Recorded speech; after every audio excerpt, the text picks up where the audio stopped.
ये तूफान जरा हटकर है। ये ना तो आंधियां लाएगा, ना बिजली गिराएगा, ना ही ये दरिया का रुख मोड़ेगा और ना ही पर्वत से टकराएगा। इसके आते ही बाहर छा जाएगी। जी हां, ये तूफान शेयर मार्केट्स की तेजी का है, जिसकी दस्तक से आपका पोर्टफोलियो गुलजार हो जाएगा। बाजार जिन बुलंदियों पर इन दिनों है, उसमें कुछ तूफानी शेयरों का सबसे बड़ा हाथ है। कमाल की बात यह है कि पिछले कुछ समय में हाई पर हाई बनाने के बावजूद इनका जोश कम नहीं हुआ है। इनकी तेजी थमने का नाम नहीं ले रही। तभी तो हम कह रहे हैं इट्स तूफान।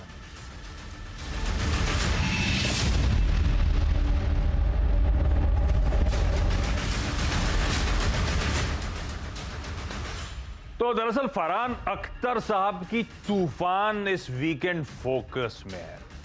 तो पहले ओलंपिक में दौड़ लगाने के बाद अब फरहान अख्तर एक बॉक्सर के रूप में आपको नजर आने वाले हैं। खैर, उस मूवी की डिटेलिंग में नहीं जाऊंगा। हमें अपने शो का नाम मिल गया था इस मूवी के जरिए। आप पढ़ रहे होंगे इसको सुबह से, इट्स तूफान। दरअसल ये है आईटीज तूफान। तो बेसिक आइडिया था, जो ताबड़तोड़ तेजी आईटी सेक्टर में, आईटी स्टॉक्स में बन रही है, उसको टटोला जाए। क्यों इस तरह की तेजी बन रही है? ये जो मैसिव री-रेटिंग अंडरवे है, क्या इसमें और भी दमखम है? क्या अभी भी बेहतरीन मौके हैं यहां पे कुछ चुनिंदा स्टॉक्स पे बेट करने के, इस तेजी को भुनाने के? मदद करने के लिए प्रकाशदीवान.in के प्रकाश दीवान और साथ साथ ट्रेकॉम स्टॉक ब्रोकर्स के पार्थिव शाह आपको नजर आएंगे। आज हम मार्केट्स की रिंग में मुनाफे की बॉक्सिंग इन लोगों के साथ करने वाले हैं। प्रकाश सर, नाम ठीक है ना? आईटीज तूफान। बिल्कुल आशीष, मैं तो पहले थोड़ा सा चकरा गया था। एक तो मुंबई की आज बारिश को देख के लगा कोई आप वो नया तूफान और ला रहे हैं जिससे थोड़ी चिंता हो जाएगी। बट फिर मैंने देखा वो आईटी के साथ इट्स जो था, वो आईटीएस वाला था, जो कि भाई ये है तूफान बट आईटी का है। और बहुत सही पकड़ा है आपने। तूफान अभी शुरू हुआ है और शुरुआत में संभल जाएं और उसका फायदा उठा लें तो आपकी नैया पार हो ही जाएगी। अभी शुरू हुआ है, इसके लिए इस पे मैं बात करूंगा। क्यों ऐसा कहा जा रहा है? इतनी तेजी देखने के बाद भी क्यों और तेजी नजर आती है स्पेस में? पर ये शो कर क्यों रहा हूं, उसका बेसिक प्रीमाइस सेट कर देता हूं। वो ग्राफिकली विजुअली आपके सामने प्रेजेंट करने की कोशिश है। किस तरह का आईटी में मैसिव आउट परफॉर्मेंस आया। जरा इंडेक्स के रिटर्न्स दिखाइएगा। आईटी इंडेक्स को मैंने पहले कंपेयर करा निफ्टी से, पिछले एक साल का परफॉर्मेंस क्विकली स्क्रीन पर लेकर आइए। निफ्टी ने 48% के रिटर्न्स दिए, उसके सामने आईटी ने 75% से ज्यादा के रिटर्न्स क्लॉक करे। तो इस तरह का आउट परफॉर्मेंस आईटी इंडेक्स में है और आईटी के स्टॉक्स बयां करेंगे। कई सारे तो दोगुने होते हुए नजर आए पिछले एक साल में। और ये बड़ी बड़ी कंपनीज हैं जो इस तरह का परफॉर्मेंस दिखा रही हैं। इस तरह की री-रेटिंग होती हुई इन स्टॉक्स में नजर आएगी आपको। क्विकली आगे बढ़े डायरेक्टर साहब। तो आपको ये इंडेक्स का परफॉर्मेंस था, स्टॉक्स का परफॉर्मेंस स्क्रीन पर आएगा। और वजह समझिए, स्ट्रीट का कॉन्फिडेंस बढ़ रहा था, वो डिजिटल में खर्च जो हो रहा था, पर वो एक क्वार्टर, दो क्वार्टर, अब जब इस क्वार्टर का भी प्रदर्शन इस तरह का देखने को मिल रहा है, बाजार जो उम्मीद कर रहा था उससे बेहतर परफॉर्मेंस है रेवेन्यूज के फ्रंट पे, तो स्ट्रीट का कन्विक्शन शायद इस स्पेस को लेकर और बढ़ रहा है। वो इस प्लेट के बाद देखते से प्लेट आएगी किस तरह से रेवेन्यू ग्रोथ का मोमेंटम आया इस Q1 में, जो करेंटली जो क्वार्टर अंडरवे है। तो टीसीएस को छोड़ के, टीसीएस में भी कोर आंकड़े देखिए, कोर आईटी का परफॉर्मेंस देखिए, 4.1% का है। ये सारे आंकड़े बाजार उम्मीद से बेहतर, और ये सारे तिमाही दर तिमाही इस तरह की ग्रोथ ये कंपनीज क्लॉक कर रही हैं। इसमें आगे आंकड़े देखने को मिलेंगे आपको किस तरह के एम्प्लॉय एड्स हो रहे हैं, यानी कि नए कर्मचारी जोड़ रहे हैं। उससे भरोसा जाग रहा है कि शायद बेंच बढ़ाने की तैयारी है, डील्स रैंप अप हो रही हैं, उसमें इस्तेमाल होगा नए लोगों का। कॉन्फिडेंस दिखा रहा है वो आईटी कंपनीज का, इनकी डील विंस बड़ी स्ट्रांग है। और तीसरी इंपॉर्टेंट बात, इन कंपनीज की जो कमेंट्री आ रही है, वो कमेंट्री बड़ी स्ट्रांग आपको देखने को मिल रही है। सब कॉन्फिडेंट है आगे के आउटलुक को लेकर, सब कॉन्फिडेंट है FY22 की परफॉर्मेंस को लेकर। तो एक काम करता हूं, प्रकाश सर के पास और पार्थिव के पास जाऊं, उससे पहले जरा दो इंडस्ट्री के वेटरन्स को भी स्क्रीन पर लेकर आइए।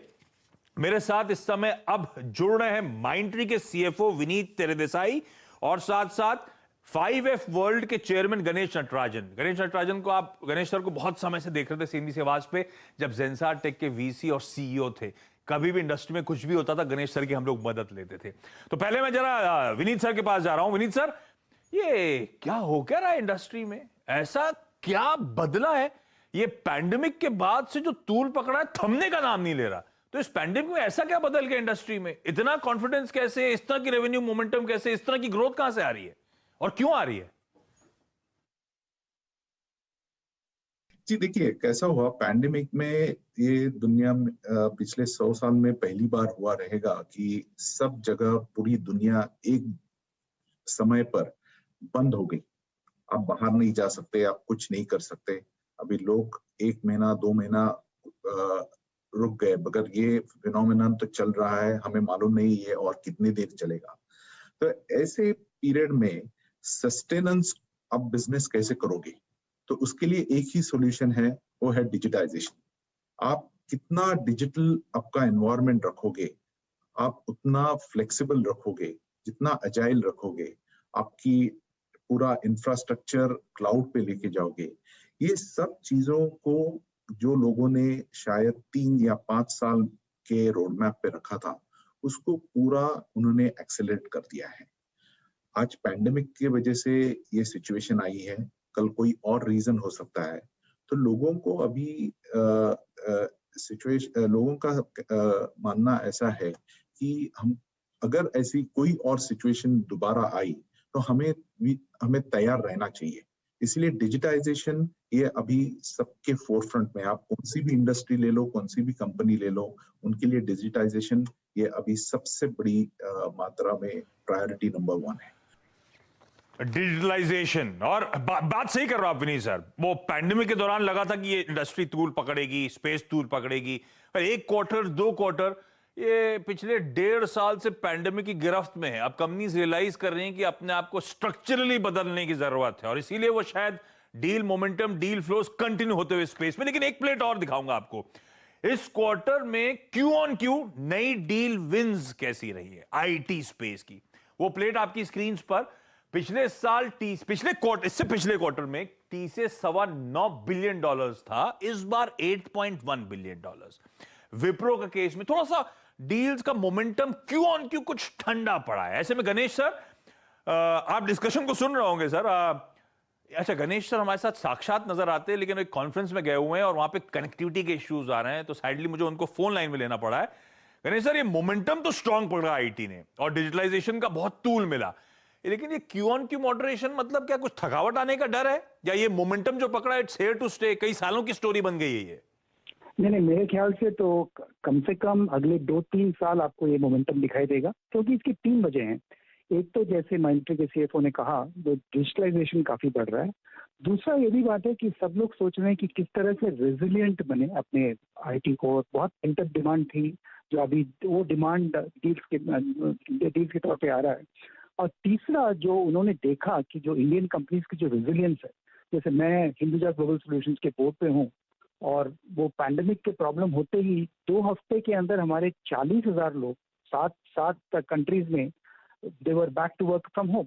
तो ये रेजिलियंस देखते हुए उनका भरोसा काफी बढ़ गया। तो मेरे ख्याल से अभी नेक्स्ट 2 to 3 years ऐसे ही आपको वेरी पॉजिटिव ग्रोथ देखने को मिलेगा, और 1-2 क्वार्टर का अप डाउन तो चलते रहेगा, मगर I think secular basis you will see growth. ये डिजिटलाइजेशन मतलब क्या गणेश सर? कौन सी सेक्टर्स, कौन सी पॉकेट्स? मैं इसलिए क्योंकि कई सारी आईटी कंपनी नीश सर्विसेज भी ऑफर करती हैं, ये कौन सी पॉकेट्स, कौन सी सेक्टर्स दरअसल तूल पकड़ रहे हैं? मेन सेक्टर्स तो आपको जैसे मालूम होगा ही, रिटेल, फाइनेंशियल सर्विसेज तो मेन सेक्टर्स हैं। अभी हेल्थ केयर का काफी बढ़ाव है, क्योंकि हेल्थ केयर पे काफी मोमेंटम हो रहा है सेक्टर में, और सब लोग यही चाहते हैं कि टेलीमेडिसिन वगैरह वगैरह वो तो बढ़ेगा ही। और जो मैन्युफैक्चरिंग है, खासकर की डिस्क्रीट मैन्युफैक्चरिंग, जो पार्ट्स की मैन्युफैक्चरिंग है, उसमें भी इंडस्ट्री 4.0 और काफी डिजिटल टेक्नोलॉजीज हैं। तो मेरे ख्याल से हर एक सेक्टर में डिजिटल का इफेक्ट पड़ने वाला है। और 2 चीजें हैं, एक तो डिजिटल टेक्नोलॉजी काफी बढ़ाव में है, और दूसरा जो कोविड के कारण जो social distancing, work from home, ये सब हुआ है, तो ये दोनों मोमेंटम दिखा रहे हैं डिजिटल में। तो इसलिए मैंने कहा बहुत वजह है जिससे कि ये आप देखेंगे कि I think double digit growth तो जरूर होगा। और जैसे पहले एक माहौल था कि हाई डबल डिजिट ग्रोथ था, वो भी अच्छी कंपनियों में दिखाई को मिल गई। ये डिजिटलाइजेशन मतलब क्या गणेश सर? कौन सी सेक्टर्स, कौन सी पॉकेट्स? मैं इसलिए क्योंकि कई सारी आईटी कंपनी नीश सर्विसेज भी ऑफर करती हैं, ये कौन सी पॉकेट्स, कौन सी सेक्टर्स दरअसल तूल पकड़ रहे हैं? मेन सेक्टर्स तो आपको जैसे मालूम होगा ही, अभी रिटेल, फाइनेंशियल सर्विसेज तो मेन सेक्टर्स हैं। अभी हेल्थ केयर का काफी बढ़ाव है, क्योंकि हेल्थ केयर पे काफी मोमेंटम हो रहा है सेक्टर में, और सब लोग यही चाहते हैं कि टेलीमेडिसिन वगैरह वगैरह वो तो बढ़ेगा ही। और जो मैन्युफैक्चरिंग है, खासकर की डिस्क्रीट मैन्युफैक्चरिंग, जो पार्ट्स की मैन्युफैक्चरिंग है, उसमें भी इंडस्ट्री 4.0 और काफी डिजिटल टेक्नोलॉजीज हैं। तो मेरे ख्याल से हर एक सेक्टर में डिजिटल का इफेक्ट पड़ने वाला है। और दो चीजें हैं, एक तो डिजिटल टेक्नोलॉजी काफी बढ़ाव में है, और दूसरा जो कोविड के कारण जो social distancing, work from home, ये सब हुआ है, तो ये दोनों मोमेंटम दिखा रहे हैं डिजिटल में। तो इसलिए मैंने कहा बहुत वजह है जिससे कि ये आप देखेंगे कि I think double digit growth तो जरूर होगा। और जैसे पहले एक माहौल था कि हाई डबल डिजिट ग्रोथ था, वो भी अच्छी कंपनियों में दिखाई को मिलेगा। अरे वाह, तो बढ़िया डिजिटलाइजेशन का tool across sectors, across verticals, और आने वाले कई साल तक शायद ये अच्छा मोमेंटम, ये रन कंटिन्यू होता हुआ नजर आए। गणेश सर, विनीत सर, आप दोनों का धन्यवाद, क्योंकि अब मैं जरा स्पेसिफिक से जानना चाहूंगा। लेकिन दीवान सर, उससे पहले आईटी पर बुलिश होना अलग बात, लेकिन क्या आपने भी एंटिसिपेट करा था इस तरह की तेजी, इस तरह का मोमेंटम पिकअप होगा, या आपको भी इस रैली ने पॉजिटिवली सरप्राइज किया है? नहीं, डेफिनेटली देखिए आशीष, आईटी में जो हो रहा है आज, जो हो रहा है, ये जो गणेश जी जो समझा रहे थे ये डिजिटलाइजेशन को लेके, ये दौर ना मुझे पिछले साल जब शुरू हुआ तो क्या चीज याद आई थी, आप मानेंगे नहीं। जो 2000 में जो Y2K का जो प्रॉब्लम हुआ था, उसके बाद हिंदुस्तान की सारी आईटी कंपनीज, आईटी और आईटीईएस का जो बोलबाला था, उसमें बीपीओज आ गए, केपीओज आ गए, काफी बेसिक सर्विसेज आ गई। तो वो जो 10 साल का जो पीरियड था, वो जो ग्रोथ आपने देखा था, वैसा ही डिजिटाइजेशन की वजह से आएगा। उसके कारण है कि हमारे यहाँ टैलेंट है। ऑफ कोर्स आज टैलेंट की कमी हो रही है, क्योंकि किसी ने प्लान नहीं किया था, किसी ने इस टाइप की उम्मीद नहीं की थी, और डिमांड इतनी ग्लोबली आ रही है कि जो गणेश जी समझा रहे हैं कि नए नए बिजनेसेस आने की बजाय पुराने बिजनेस अपने आप को डिजिटाइज करने की बात कर रहे हैं। तो बड़े जब बिजनेसेस में इतनी रिक्वायरमेंट आएगी, तो आप मान सकते हैं कि कॉन्ट्रैक्ट साइज कैसा होगा। टीसीएस की जिस टाइप की विन्स आई है, कॉन्ट्रैक्ट्स आए हैं, वो सब देखते हुए मुझे लगता है ये बहुत ही बढ़िया लॉन्ग टर्म स्टोरी है। इसको सिर्फ चलने के बाद लेने का कोई मतलब नहीं है। आपको कहीं भी लगे कि और कोई मार्केट साइडवेज हो रहा है या करेक्शन आने की उम्मीद है, आईटी में बने रहिए। This is going to be much better as a 5 year और 7 ईयर स्टोरी। ये शॉर्ट टर्म वाली चीज नहीं है, लंबा दौर है, और उसमें सिलेक्टिवली आप पार्टिसिपेट करें तो बहुत फायदा हो सकता है। ओके, तो बढ़िया मोमेंटम पिकअप हुआ। अच्छा पार्थिव, पोर्टफोलियो में ओवरवेट थे आप लोग आईटी को लेकर, या ये रैली कुछ हद तक मिस आउट हो गई? देखिए आशीष जी, प्रकाश जी ने बहुत अच्छी तरह से बताया कि काफी सालों के बाद आईटी में जिस तरह की विजिबिलिटी दिख रही है, लॉन्जिटिविटी दिख रही है, और this is concurrent with lot of managements, credible management. जैसे HCL टेक्नोलॉजीज के मैनेजमेंट बोलते हैं कि 4 से 5 साल में हमें लग रहा है कि हमारी साइज डबल हो सकती है।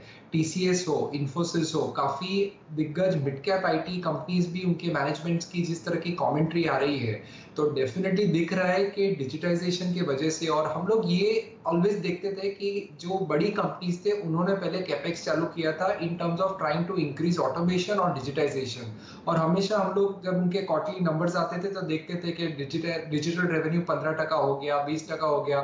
आज की तारीख में हम देख रहे हैं कि बड़ी आईटी कंपनीज का डिजिटल जो रेवेन्यू है वो 40 to 50% हो रहा है, और आगे जाते भी ये बढ़ने वाला है। तो ये जो ट्रेंड है बहुत ही डिसरप्टिव है, और आज की तारीख में हम लोग देख रहे हैं कि इवन स्टार्टअप्स की भी बात करें तो जो डिजिटाइज स्टार्टअप्स है उसको इन डिस्प्रोपोर्शनेटली वैल्यूएशन मिल रहा है, डिस्प्रोपोर्शनेटली फंडिंग मिल रहा है, और ये पूरा फंडिंग है ये इस तरह की आईटी कंपनीज में फनल हो रहा है, इसलिए विजिबिलिटी अच्छी तरह से दिख रही है।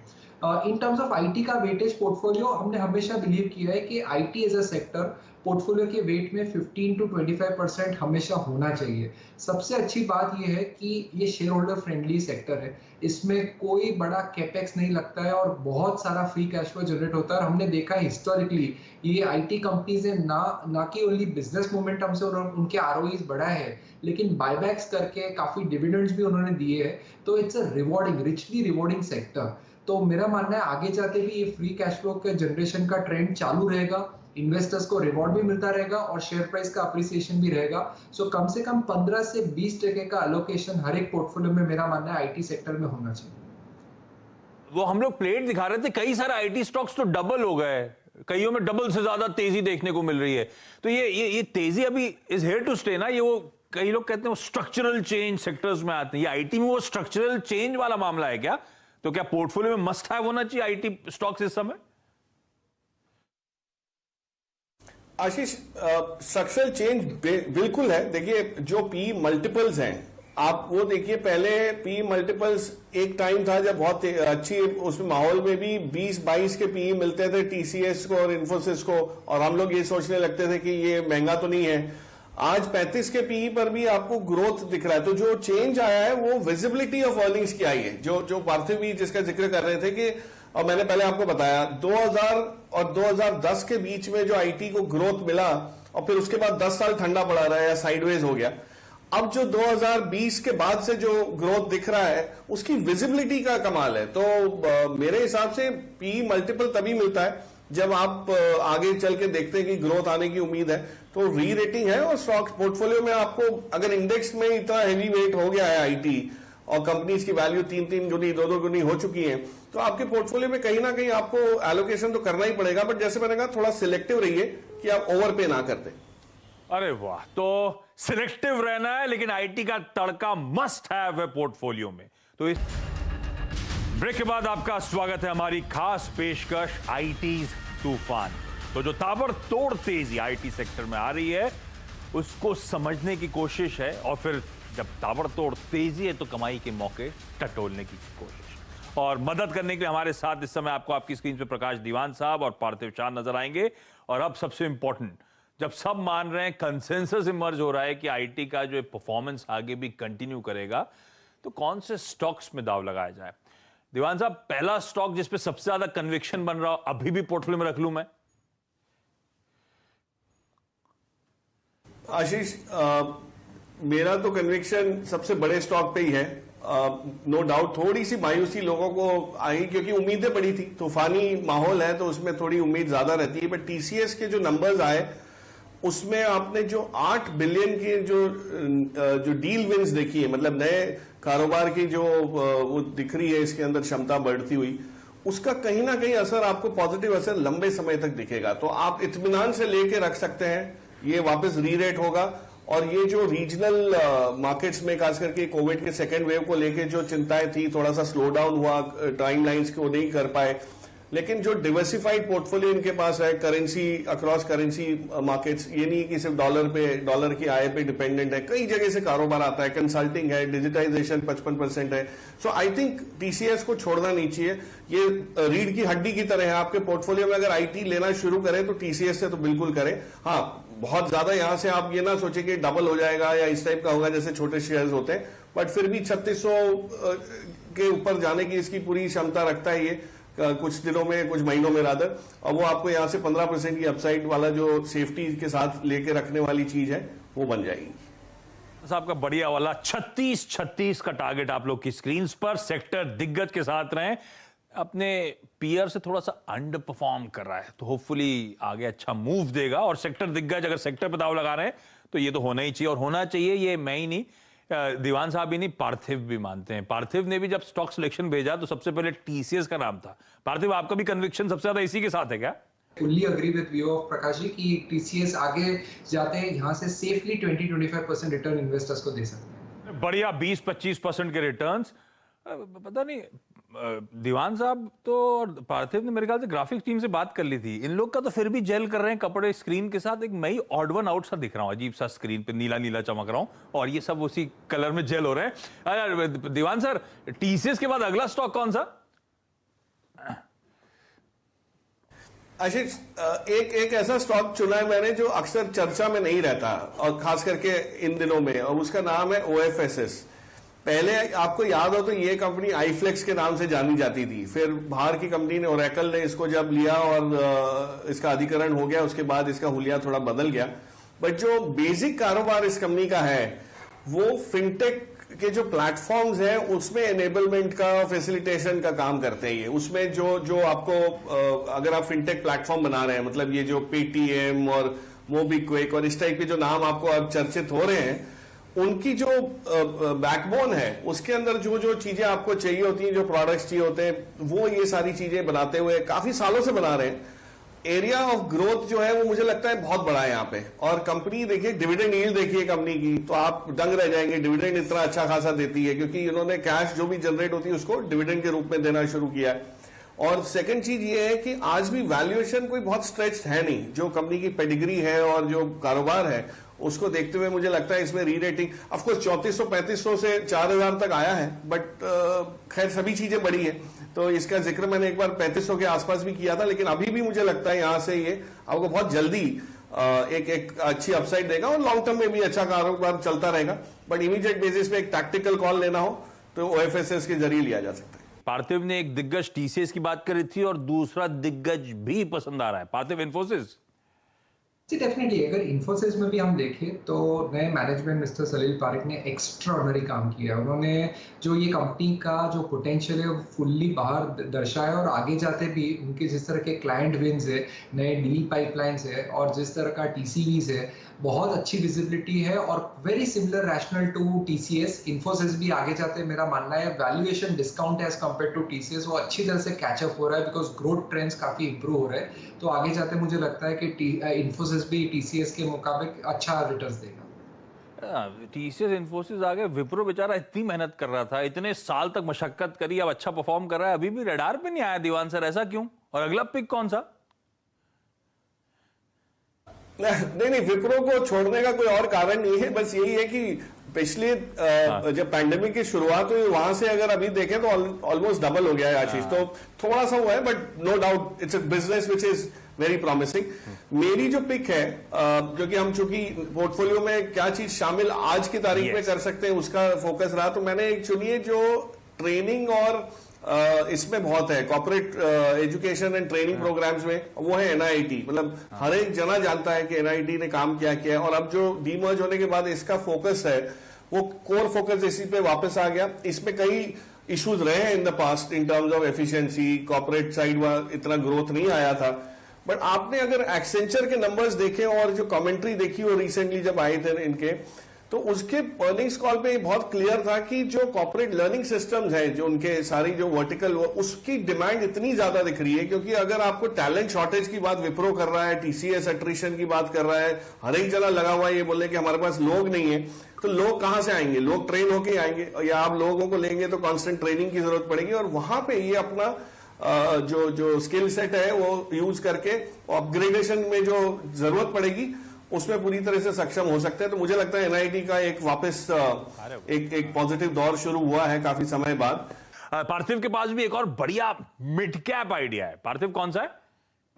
रैमको सिस्टम्स, ये स्टॉक मुझे बहुत अच्छा लग रहा है। 2000 करोड़ के आसपास का मार्केट कैप है, मैनेजमेंट पेडिग्री हम जानते हैं बहुत ही बेहतरीन है और they are very good in ERP business. और ERP में भी उनके क्लाइंटल में थर्ड पार्टी लॉजिस्टिक्स आते हैं। हम देखते हैं ई-कॉमर्स का इतना बूम चल रहा है, पेंडेमिक में और बढ़ा है, डिफेंस है, फिर फैसिलिटीज मैनेजमेंट है, एविएशन में भी काम करते हैं, HR में भी इनके पास काफी सॉल्यूशंस है। तो मेरा मानना है कि ये कंपनी काफी हार्ड वर्क कर रही है in terms of trying to mine new clients और आगे जाते जिस तरह का आउटलुक है, मुझे लगता है कि ये छोटे बेस से ये कंपनी एक बेहतरीन रिटर्न इन्वेस्टर्स को दे सकती है। और स्ट्रैटेजी यही है कि कोई भी पोर्टफोलियो में एलोकेशन होता है, 20% अगर हम IT की बात करते हैं तो 15% should be in the large cap names और 5% जितना हाई रिस्क हाई रिटर्न जैसे कंपनीज होते हैं, जब हमने जैसे देखा हैप्पीएस्ट माइंड्स ने जिस तरह का रिटर्न दिया है, मुझे लगता है कि रैमको सिस्टम्स भी एक ऐसी कंपनी है जो 5% ऑफ द पोर्टफोलियो एलोकेशन रख सकती है। सिस्टम्स, इस पे भी खरीदारी करने का कॉल। तो ये रही हमारे मार्केट एक्सपर्ट्स की मार्केट के रिंग में मुनाफे की बढ़िया बॉक्सिंग, बेहतरीन पिक्स। मैं सम अप कर देता हूं, लेकिन पहले दीवान सर और पार्थिव, आप दोनों का बहुत बहुत धन्यवाद जुड़ने के लिए और ये बेहतरीन पिक्स हमें देने के लिए। तो आज के IT तूफान, यानी कि वो स्टॉक्स जिनमें अभी भी खरीदारी करी जा सकती है, बहुत अट्रैक्टिव लगते हैं और बिल्कुल चेरी पिक करके हमारे एक्सपर्ट्स आपके लिए लेकर आए। TCS पे कंसेंसस है दोनों एक्सपर्ट्स का, इन्फोसिस पे भी दाव लगाना है। ओरेकल फाइनेंशियल पे खरीदारी करने की सलाह और रैमको सिस्टम्स और NIIT लिमिटेड। स्क्रीनशॉट लेकर रख लीजिए। आईटी की तूफानी तेजी का फायदा उठाना है तो ये वो स्टॉक्स हैं जिनके जरिए इस तेजी को बुनाया जा सकता है। चलिए, इस नोट पर आज की इस खास पेशकश में इतना ही। होपफुली ये स्टॉक्स आपके पोर्टफोलियो में आगे बढ़िया रिटर्न्स देते हुए नजर आएंगे। इस नोट पर